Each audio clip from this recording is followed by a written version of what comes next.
Good morning, everyone. So we're going to make a start soon.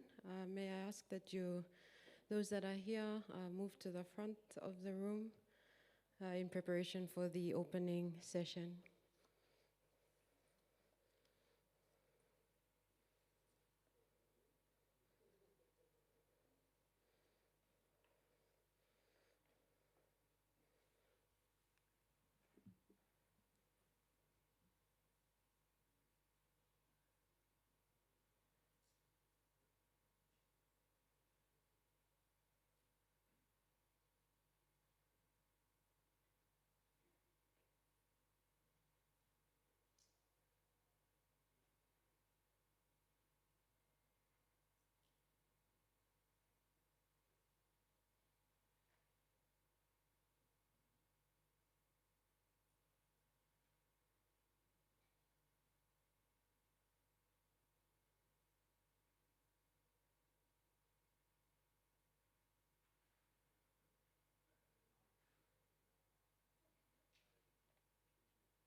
Good morning, everyone. If I can ask you all to move closer to the front as we start our opening session this morning.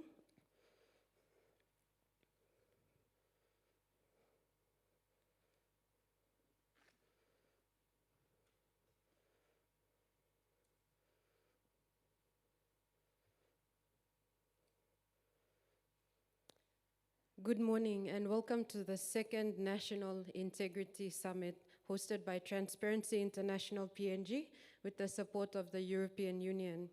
My name is Arianne and I lead the team at Transparency International PNG. A few housekeeping rules before we start. Toilets are on the right as you walk out of the hallway. If there is an emergency and we need to evacuate, please exit down the stairs and follow the instructions of the fire marshal. We also ask that all phones be put on silent during the sessions. We will be taking photos during the summit, so if you would like to be excluded from any of the photos, please let my colleague Semi at the back know. Semi, I'll ask you to raise your hand. All panel sessions are also being live streamed on Zoom and will be posted on the TIPNG YouTube channel after the summit.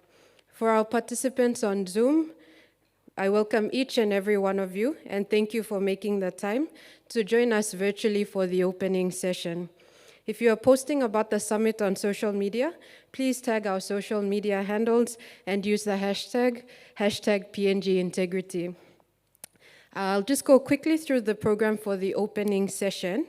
We will have a welcome address from the chair of TIPNG, Mr. Peter Aitsi, followed by opening remarks from His Excellency, Ambassador Jaques Fradin, Head of EU Delegation to Papua New Guinea, the Honorable Deputy Chief Justice, Ambeng Kandakasi, CBE, in his capacity as Acting Chief Justice, will be invited to give his keynote address on the theme of the summit. Session 1 will come to a close and we will go for a tea break while giving out time to our online participants to prepare for the first panel on Session 2 of the summit. So on behalf of Transparency International PNG, I welcome you all to the opening session of the second National Integrity Summit. To our audience online, thank you again for taking the time to be present for this session. I would like to start by first acknowledging the presence of the Honorable Deputy Chief Justice in the capacity as Acting Chief Justice, Ambeng Kandakasi, CBE, His Excellency, Ambassador Jaques Fradin, Head of the EU Delegation to Papua New Guinea, Mr. Peter Aitsi, Chair of TIPNG, and Mr. Joe Zadronsny, the Charge d'Affaires of the US Embassy, Port Moresby. I also take this time to welcome and acknowledge the presence of senior government representatives, integrity institutions, private sector, the media, and civil society. I acknowledge those online who have registered for this session, notably our partners in the Pacific region and across the globe. We also have those joining us from our sister chapters around the world, joining us via the Zoom.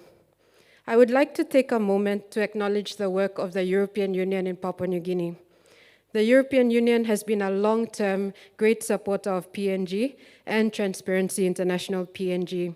We share common values of democracy, human rights, and justice. The summit today, the anti-corruption strategies we will hear about in tomorrow's session, all of this work has been made possible through the funding support of the European Union. At TIPNG, we are committed to working with a sense of urgency and purpose to ensure that Papua New Guineans are bold enough to stand up against corruption. We want to critically but constructively engage with all stakeholders and encourage popular demand for good governance and accountability. Part of our efforts in raising awareness of corruption are events such as this two-day summit. The summit brings together agencies and organizations that participated in the National Integrity Systems Assessment, brings together anti-corruption experts, stakeholders of TIPNG and other relevant bodies to discuss ways in which we can bridge the integrity gap. Our first speaker this morning is Mr. Peter Aitsi, who will be giving his welcome address on behalf of TIPNG. Mr. Aitsi has been chair of TIPNG since 2019, having first joined TIPNG both as a financial member and board director in 1999 at the invitation and nomination of TIPNG's founding chairman, the late Sir Anthony Siaguru. He served TIPNG in various capacities as a board member and also served as chair from 2008 to 2010. Without further ado, I would like to invite Mr. Peter Aitsi, chair of TIPNG, to give his opening remarks.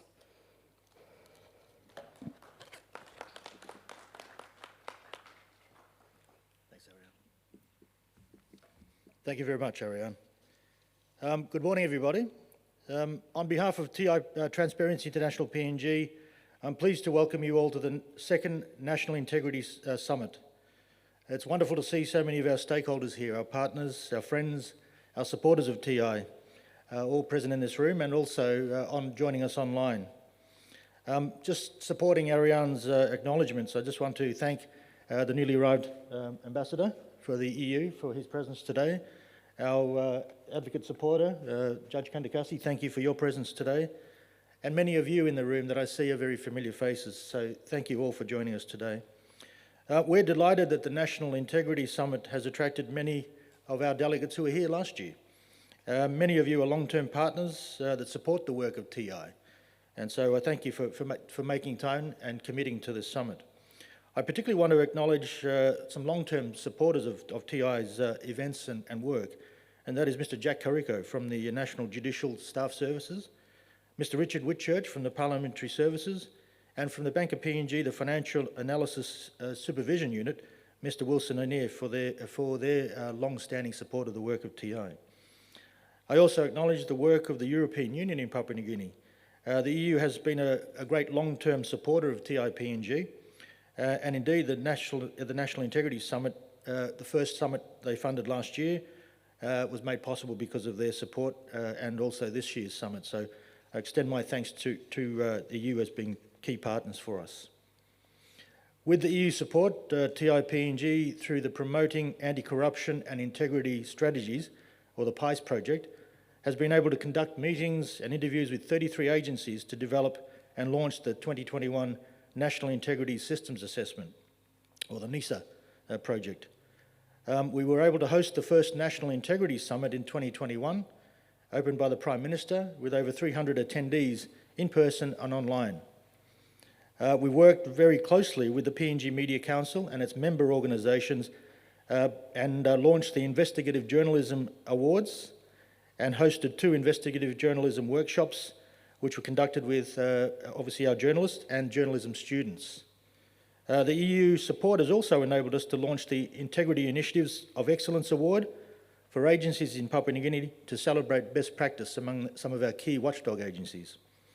We've signed MOUs with 5 state agencies to develop internal anti-corruption strategies to address the findings of the NISA project and to work at strengthening the work of, at further strengthening the national integrity systems in preparation for the arrival of the Independent Commission Against Corruption once it's operational.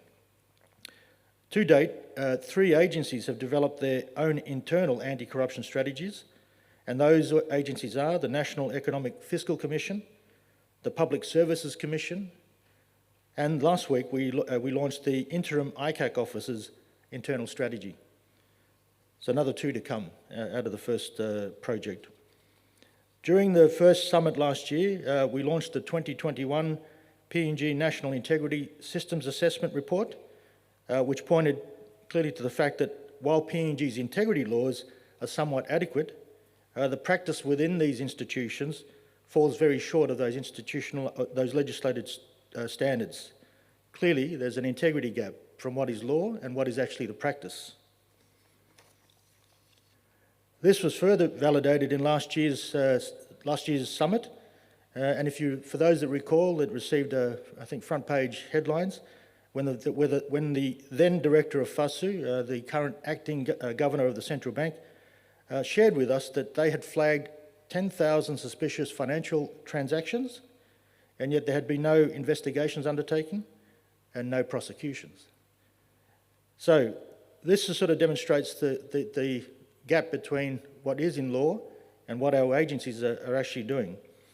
So the key message in terms of our theme, bridging the integrity gap, as you came through to the conference, summit, you would have walked through the pillars, our integrity pillars.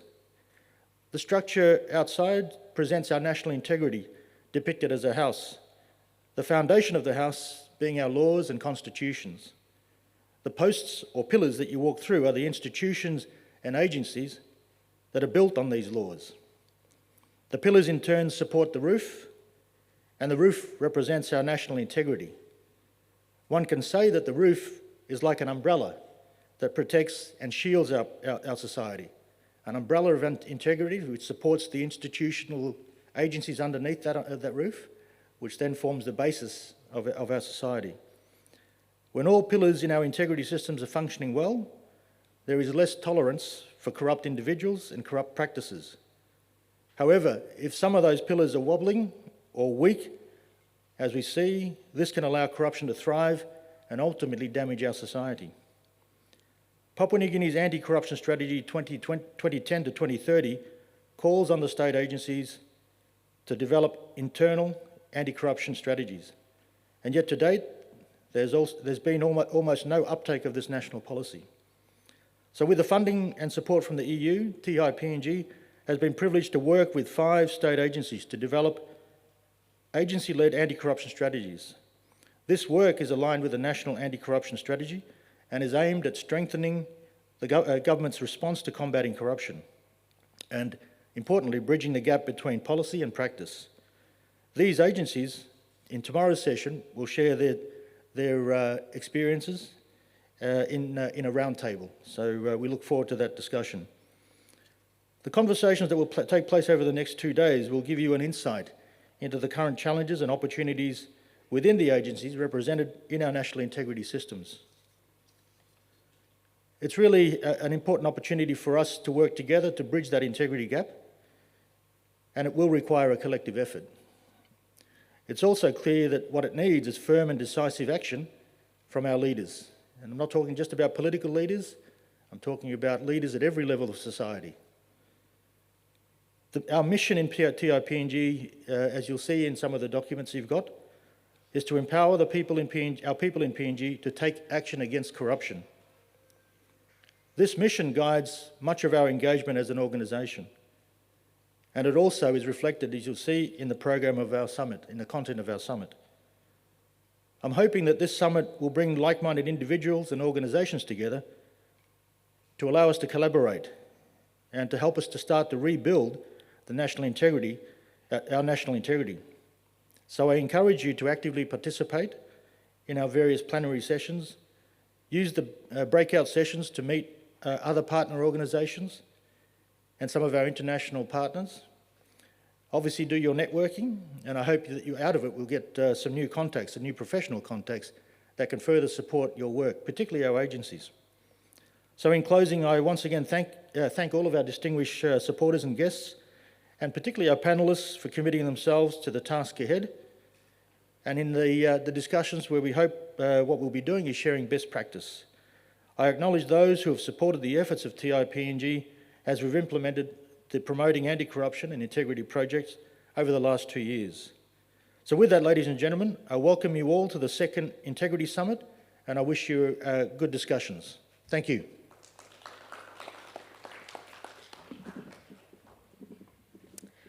Thank you, Mr. Aitsi.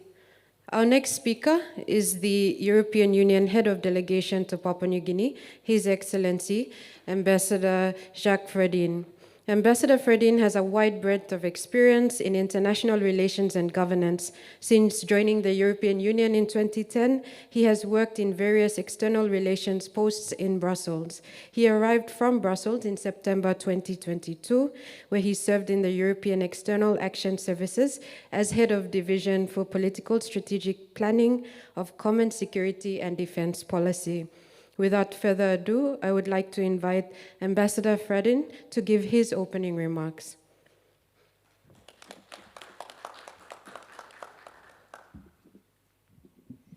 Thank you very much. Distinguished representative of the national authorities, sir, and the international community, all protocol observers, ladies and gentlemen, our friends online, it's a real honor to be here today, and I would like to thank Transparency International PNG for organizing this important event. You have a little leaflet given when you arrived. You see my picture. So I was not supposed to be here because I had a trip which was cancelled. And so I'm quite happy to be here. This leaflet is not bribing. It's just to show you what we have achieved so far. So read it carefully because there are many interesting things in it. We had a successful first integrity meeting summit last year, and we are proud to launch the second one. It demonstrates the European Union support to the PNG government, the civil society, and the international community for an improved governance and integrity in this country. I take the opportunity of this summit to take stock of the achievements of the EU-funded project called Promoting Transparency and Accountability as part of the wider commitment of the European Union to support the PNG government and civil society. Main achievements are the completion of the National Integrity System Assessment, the signing of a Memorandum of Understanding with state agencies, the development of the agency's integrity strategy, and of course, the fulfillment of these two seminars. Moreover, in December 2020, the European Union and the PNG government signed a 5-year program called EU-PNG Partnership for Good Governance, worth of 100 million kina, that is already bearing fruits, supporting our common objectives for good governance. But do I have to remind you that we cannot talk about transparency and integrity without, unfortunately, mentioning corruption and mismanagement of public funds?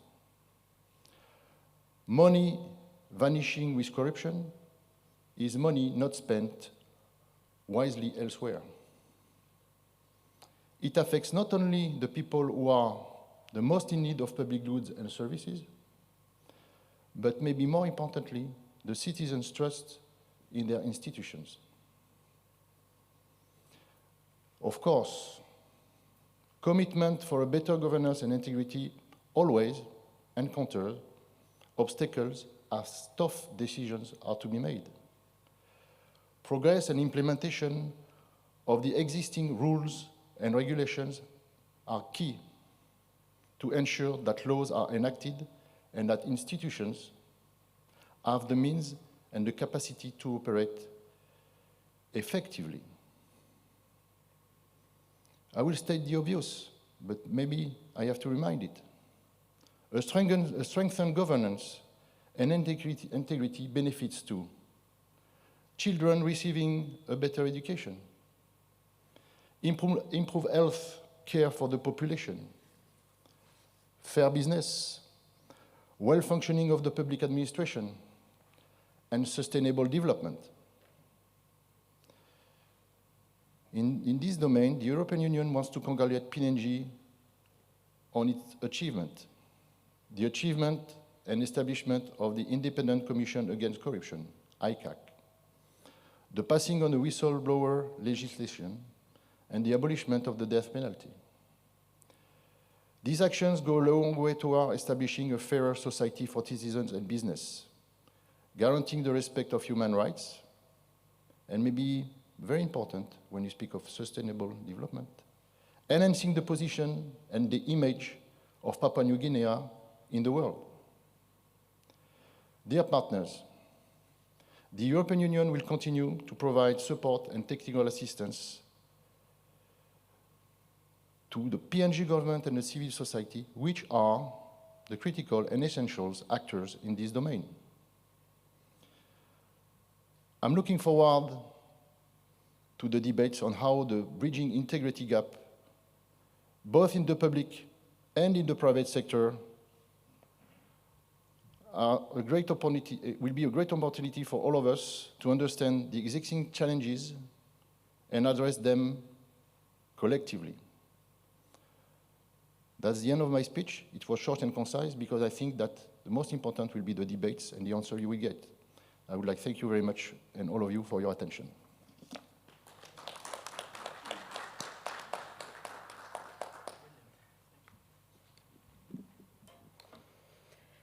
Thank you, Ambassador Fradin. Our keynote speaker for the opening session is Acting Chief Justice Ambeng Kandakasi. In December 2000, Acting Chief Justice Kandakasi was appointed to the Supreme and National Court of Justice of PNG and is currently acting as Chief Justice. Acting Chief Justice Kandakasi holds a Master's in Law from the University of San Diego and has over 30 years' experience in the national judicial system. The judiciary, as the third arm of government, was one of the better performers in the 2021 National Integrity Systems Assessment, and we will all be keen to glean insights from the keynote. It gives me great pleasure to now invite Honorable Acting Chief Justice Kandakasi to give his keynote address.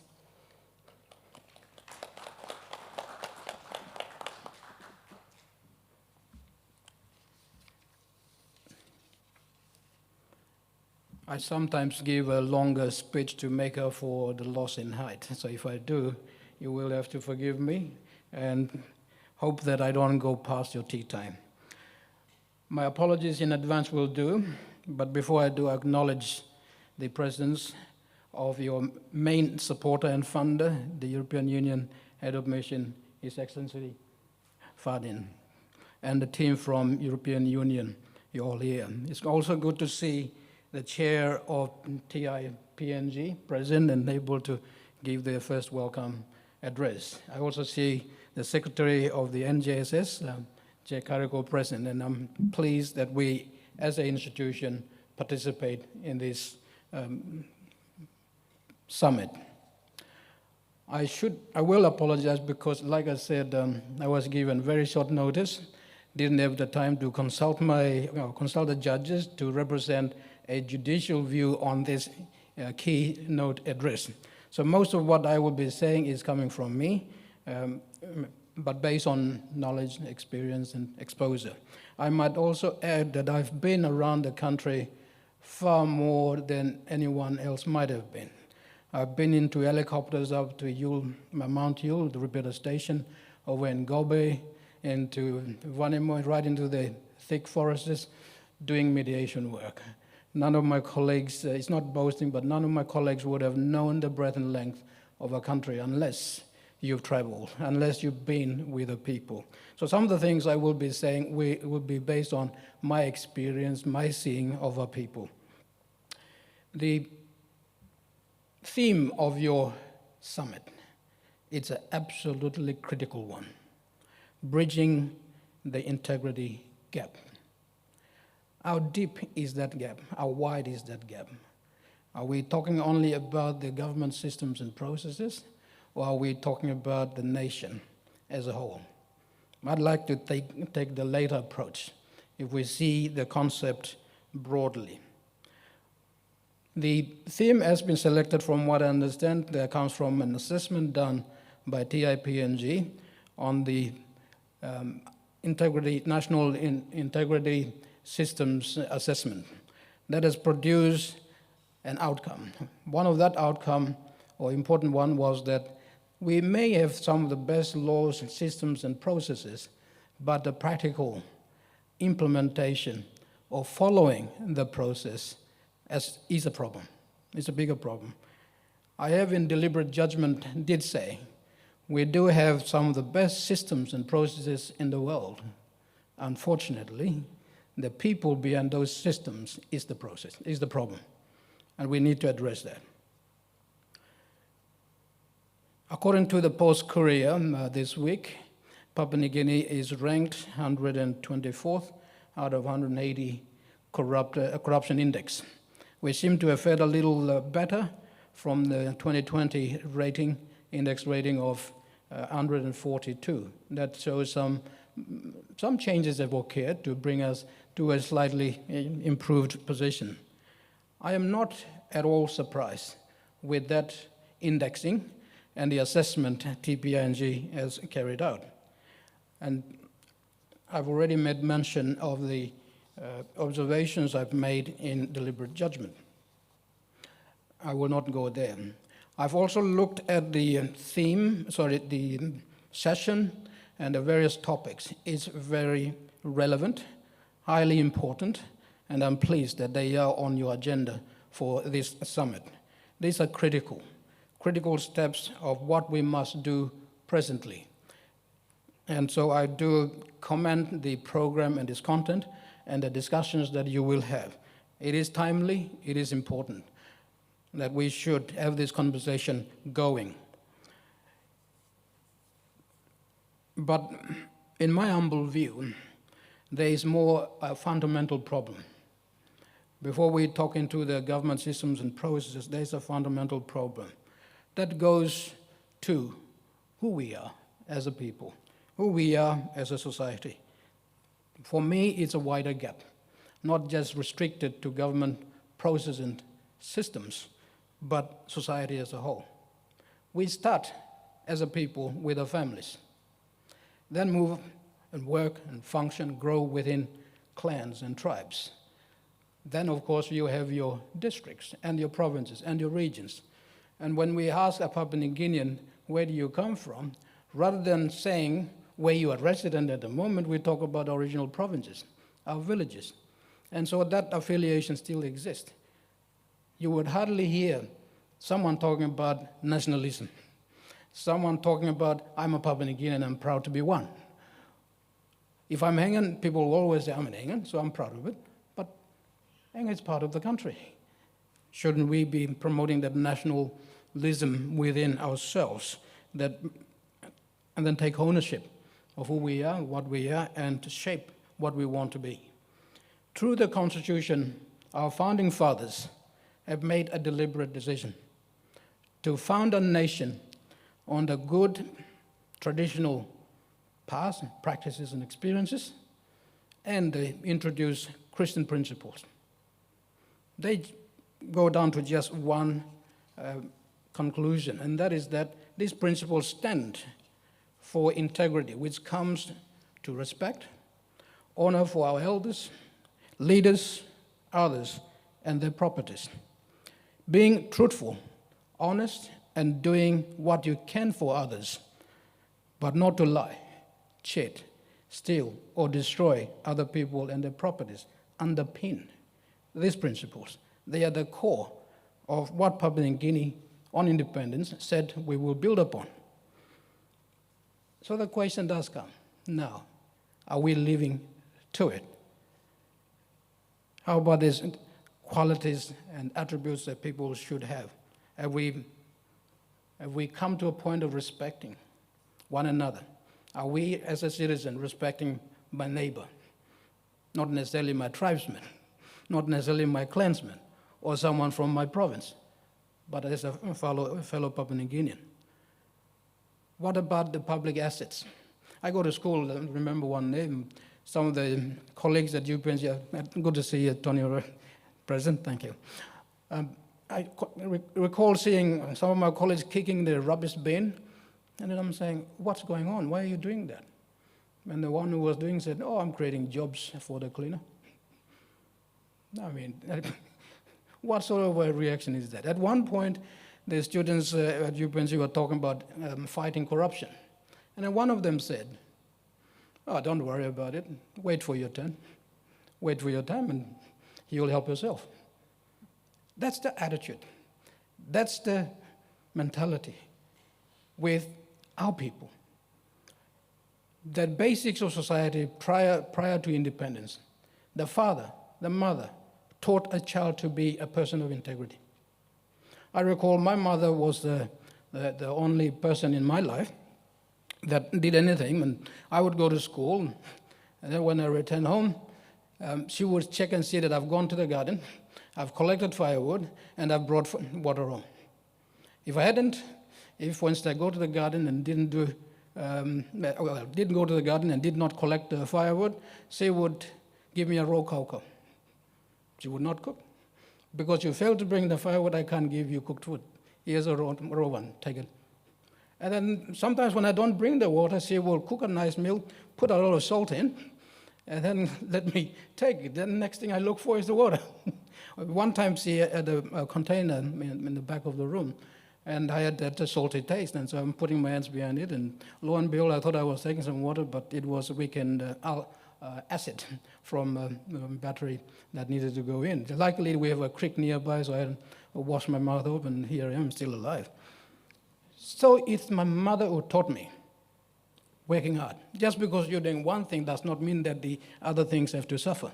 You've got to be a holistic person, addressing all needs that family or the community needs to attend to. Some of us give excuses, oh, because of this, I can't do that. But what are we as a people? Have we lost where we've come from? I think, seriously, the family foundation is broken countrywide. That's why we see in the streets in Port Moresby, stray kids. What is their future? Who is teaching them? What about the parents? Then you go to the schools, primary schools. When I grew up, when I went to primary school, you have to respect the teacher. You have to keep your distance and speak a certain language only, not your community, local dialect or language. And we were punished if we didn't go follow the rules. So the children that grew up at my age and time, they knew how to keep the distance, respect the teachers. These days, You hear of teachers having affairs with students. You have students fighting with teachers. Then it comes on to the workplace. Then we go to a school system, then we get a university degree. And then what happens? People who get into those positions more so think about themselves more than serving our country. We need to rethink. We need to reestablish. It needs a total review of our systems process, starting with education, starting with the foundations of society. Family is the key. Once we've got the family into a family of integrity, you can have the rippling effect throughout the rest of society. In countries like Philippines and Singapore that I know little of, do make it a point to teach these principles on integrity and respect and honor. The barangay captain, for instance, in the Philippines, is in charge of this local community, and there's a daily session presented on all things government and all things honors and integrity that goes with the entire system.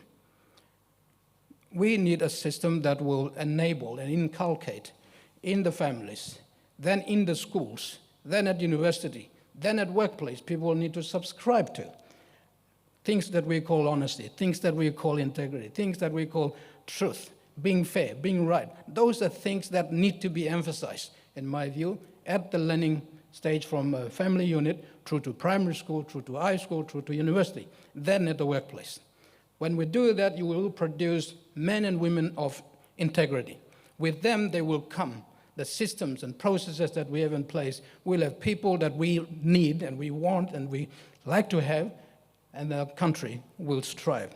It will thrive, sorry, not strive, but thrive on good principles. When the systems and processes are functioning well, corruption is under control. When they give you an appointment, come at 9 o'clock, it's 9 o'clock, not 11 o'clock. Some people say PNG time. I don't know where we've invented that from. But that's the problem. Small things we fail to account. Small things, we take it for granted. Some of us steal from the public post. How do we do that? We go to work at 9 o'clock, we go to work at 10 o'clock, yet still get paid. We don't ask for a deduction on account of our not making on time or taking a day off. And we think that's not corruption. If you see it, it is corruption. We need to give to society what we are paid to do for the times we are required to be in those offices. We have a serious chronic problem when people are not doing what they're supposed to do. Some of the departments are all over the place. And in some of the institutions these days, I'm surprised to, not so surprised, but it's getting to that point. Some students are entering the universities and colleges through bribery, through fraud. And so you ask yourself a question, when that person graduates, get into the workforce, what is he going to do? Then, and part of your election, of your program, you also have the elections.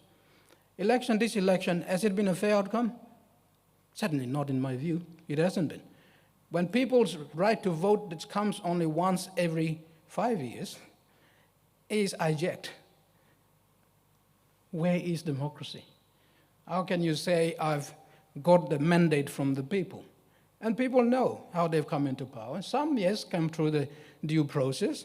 Others have hijacked the process, and yet we will have them in the floor of parliament, representing the people of Papua New Guinea. We will also have people in the public service and other government processes and systems and agencies. When they come through a process that has no integrity, or they bribe their way through it, do we expect anything better from them? No. So therefore, I suggest to all of us that our focus addressing the issue of integrity gap has to be holistic. I did make mention of the need for education, for foundation in the families to be addressed and arrested. That's a matter for big government policy decision making.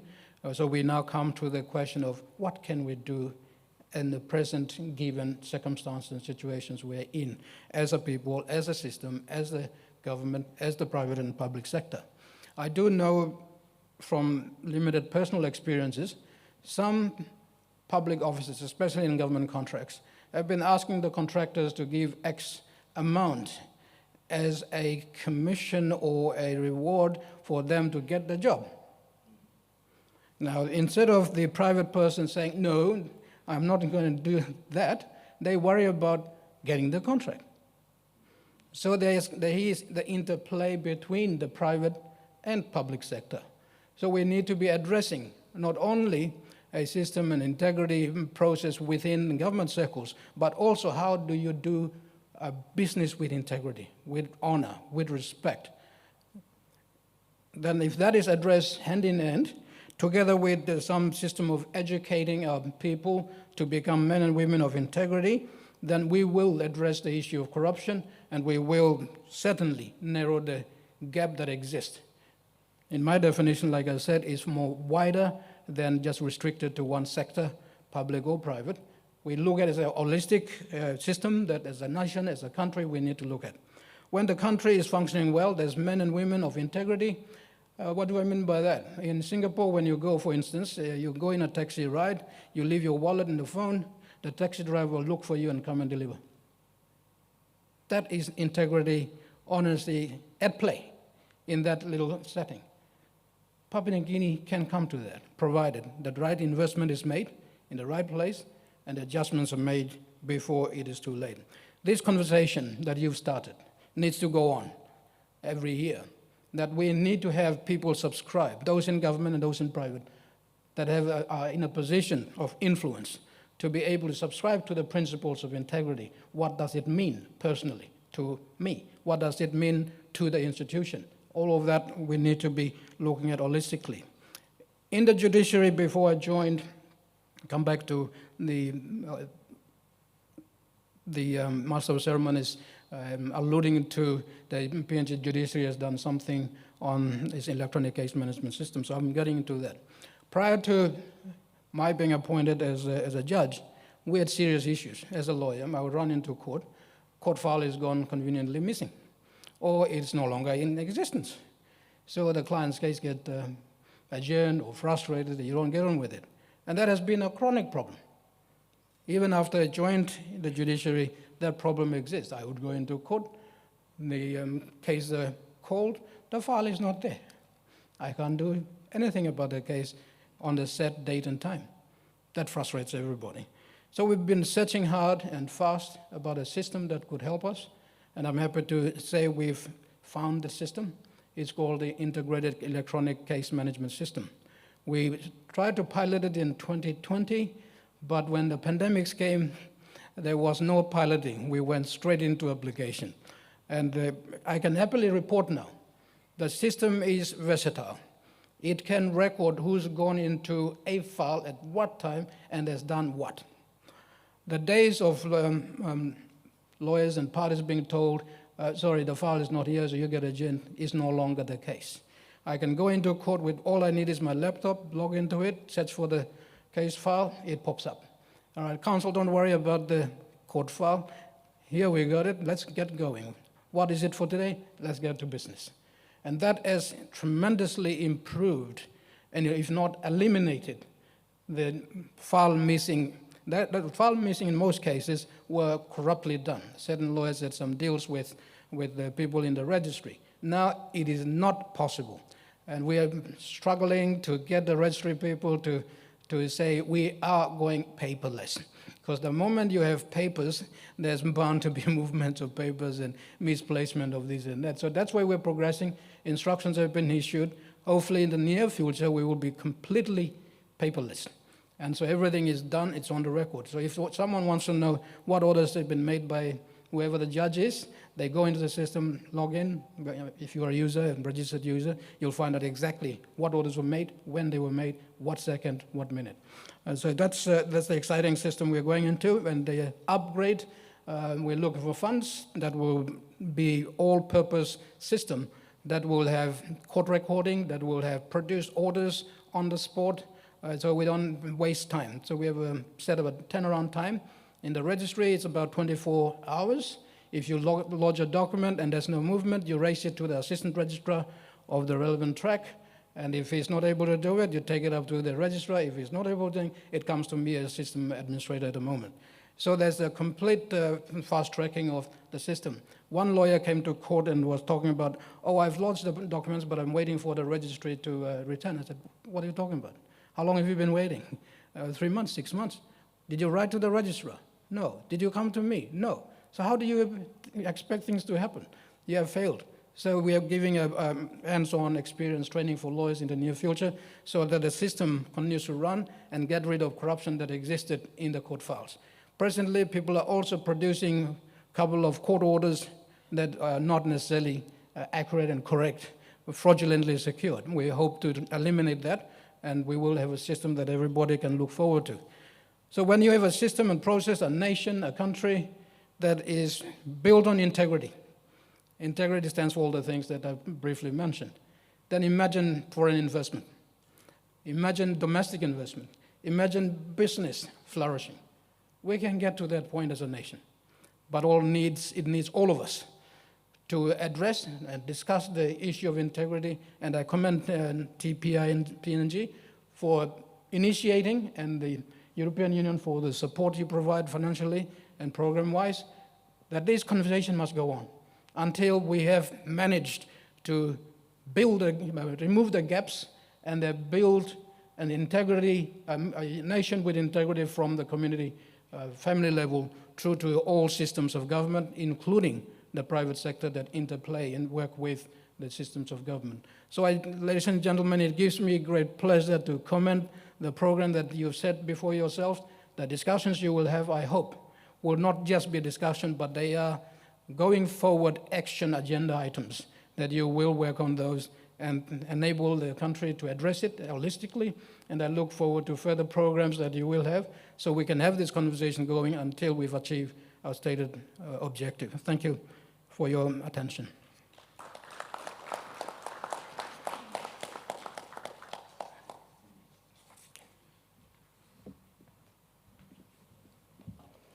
Thank you, Acting Chief Justice Ambeng Kandakasi. With that, we have now come to the end of the opening session. I thank our distinguished speakers. First of all, the Acting Chief Justice Ambeng Kandakasi CBE, His Excellency Ambassador Jaques Fradin, Head of EU Delegation to PNG, and our Board Chairman for TIPNG, Mr. Peter Aitsi. I also thank our Zoom participants for joining us for this opening session and for also posting about the summit with our hashtag PNG Integrity. As we heard this morning, we do have great challenges ahead, and we will be discussing some of those challenges throughout these 2 days, but we have even greater opportunities ahead of us. And with your help, with your partnership, we must meet these standards that we would like. We must be committed to action, integrity, and partnership. We will now have a short break and return promptly at 10:30 a.m. for the first panel session of the summit, The Case Against Corruption. How can PNG's law and justice sector do more to deter the corrupt? I thank you all again for being present for the opening session.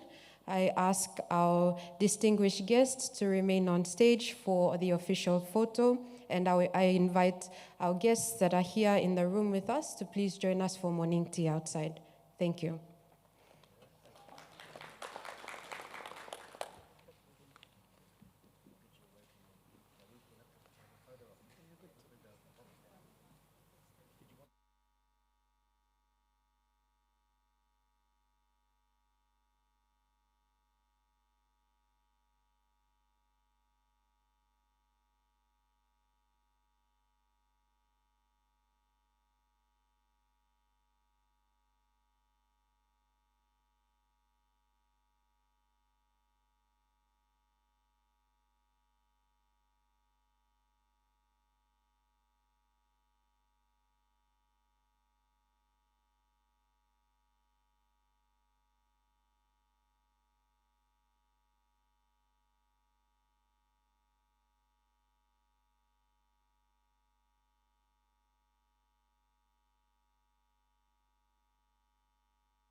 Test. Hi, Graham, can you hear me? Good morning, Graham. Good morning, you are. I can Excellent. hear you well. Thank you so much for joining us. Is my audio coming well over on your side? Yes, nice and clear. How about me? Yep, perfect. And on your screen, you should have, I think, a close-up of the podium stand and a wide shot of the conference venue. Is that what you're seeing? Yes, I can see the wide shot and the close-up, yes. Okay. I think just for the call, if you can stay seated at a constant distance from the mic, so that the audio levels in the room are balanced out, but at the moment it's fine. And I think in terms of the tech team that we have, we'll probably keep you on mute until the panel starts in the next 15 minutes. And just to advise you, we've had slight changes in the program, so I'm just trying to reconfirm with the Office of the Public Prosecutor who the delegate will be for the next session. Okay. But if required, you might need to do some heavy lifting in terms of explaining the prosecutory processes, just giving you a heads up. Sure. Don't worry, we only have one other civil society organization in the room, so it's fine. How's the the video on screen? You can see me clearly? I can. Okay. Just zoomed in on you. It's good. Excellent. So we'll, did you have any questions or any points of clarification technically for the Zoom? All good? No, that's all good. Thank you. Okay, and the session is from 10:30 to 12. And so if there's any issues, you can also just WhatsApp me during the session if you have any technical issues on your side. Yeah, Excellent. So it's 10 minutes till we reconvene, so I'll see you in 10 minutes. Thanks, Ewa. See you soon. See you, bye.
Uh, Good morning, everyone.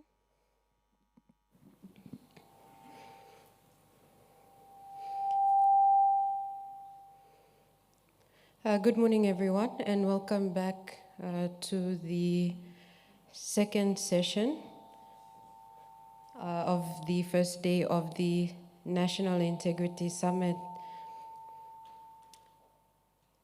We are now moving to the first panel, the case against corruption. How can PNG's law and justice sector do more to deter the corrupt? I'd like to introduce Mr. Martin Brush to moderate the two panels today. Mr. Martin Brush is a founding partner and chairman of the board for Tanorama, a leading PNG consulting firm. As a consultant, he has provided capacity building, policy development, and strategic advice to a range of governments and their agencies, development banks, major private sector companies, and civil society organizations, both in PNG and around the globe. As a stakeholder engagement expert, he is called on to chair complex and problematic agreement building processes concerning benefits, compensation, and development plans for some of PNG's major national interest projects in the extractives and renewable resources sector.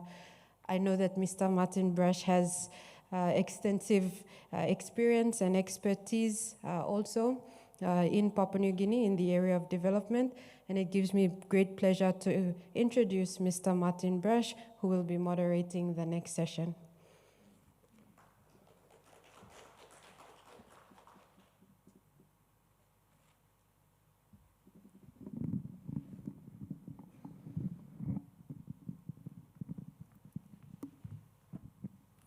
Thanks, Dabanamona.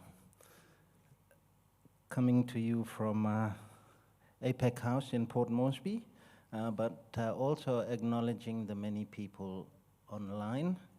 The hashtag for the event is hashtag Bridge the Integrity Gap, hashtag PNG Integrity. Please share the link. Thanks and welcome, everyone. Once again, I'd like to acknowledge that the summit has been made possible with the support and funding of the European Union.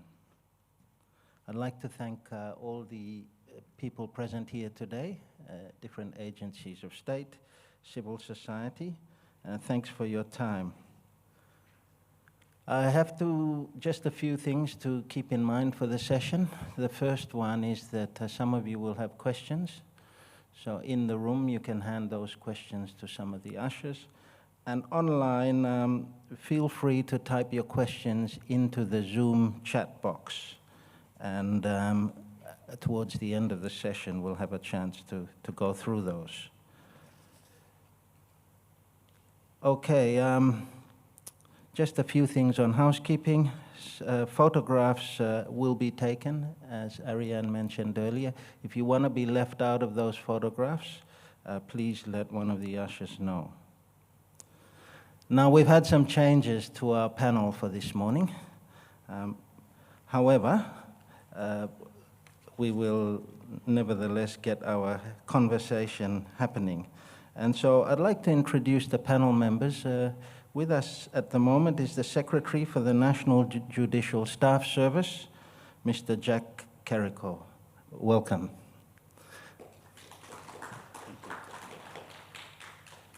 Thanks. Just a bit of background there. Mr. Kariko is the Secretary for NJSS and has been in that position since September 2014. Prior to that, he was Deputy Secretary, Legal and Policy for the Department of Justice and Attorney General. He has a Master's from International Law from University of Sydney, and in this session, as a panelist for Case Against Corruption, he'll be talking to various anti-corruption and integrity strategies that are in play. We will be joined a bit later by a senior representative from the Office of the Public Prosecutor. He is Mr. Emmanuel Thomas, and we may pause to just welcome him on arrival. Online, thank you for joining us, Mr. Graham Gunn. He's the officer in charge and anti-corruption advisor for the United Nations Office of Drugs and Crime in PNG. And he's a lawyer by profession, having graduated with a Bachelor of Law from the Australian National University, and he's worked with the Australian government as a policy advisor. He'll be joining again our panel discussion on the case against corruption.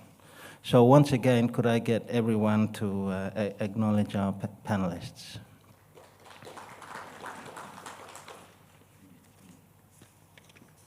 So I draw everyone's attention to the program for the day, and I'll just introduce our discussion topic. So today, the case against corruption. How can PNG's law and justice sector do more to deter the corrupt?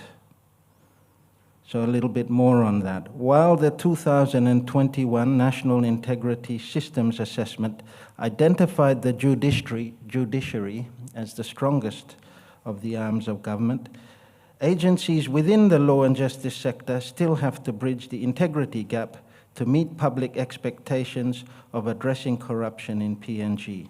So I'm hoping the panel will help us to examine that concern. And I've got a couple of questions I'd like to throw to you first, Mr. Kariko. So we've heard this morning from our keynote speaker about the range of challenges across the agencies. He admitted there was a lot of work to do. So from the NJSS perspective, we're interested in what can be done and what is being done by your organization to reduce corruption nationally. Thank you, Martin, and good morning, everyone in the room and also online. I think from our perspective as a judiciary, I think we're first of all humbled that we can be classed as, I guess, one of the top performing agencies in terms of anti-corruption initiatives. But I think having said that and carrying on or picking up from where the keynote address by the Acting Chief Justice and Deputy Chief Justice, Honorable Ambeng Kandakasi, mentioned this morning, I think with the judiciary, it's about improving on the systems and processes that we have in place and making sure that they're more efficient and more effective. So in that sense, as you may have recalled what the Acting Chief Justice mentioned in terms of the different electronic systems that we're putting in place or have put in place, I think that goes to, I guess, the core of making a deliberate decision over the last, I guess, 5 to 10 years in terms of going electronic and making sure that the issues that we face, and as a CJ mentioned, or Acting CJ mentioned, one, he highlighted the example of missing files and cases in the registry. So having make that, I guess, deliberate decision to go paperless or go electronic, we feel that that's, I guess, more in tune to addressing that issue of files going missing in the registry, and also at the same time trying to make sure that the systems and processes, albeit manual or paper, are more secure when it's on an electronic platform, and that minimizes causes of corruption and all that goes with it.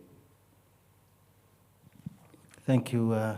Look, I'll also bring in our panelist online, Mr. Graham Gunn, and I might just step back a bit and just ask for your input, a bit of an explanation, if you like, on what actually differentiates the judiciary from other agencies within our law and justice sector.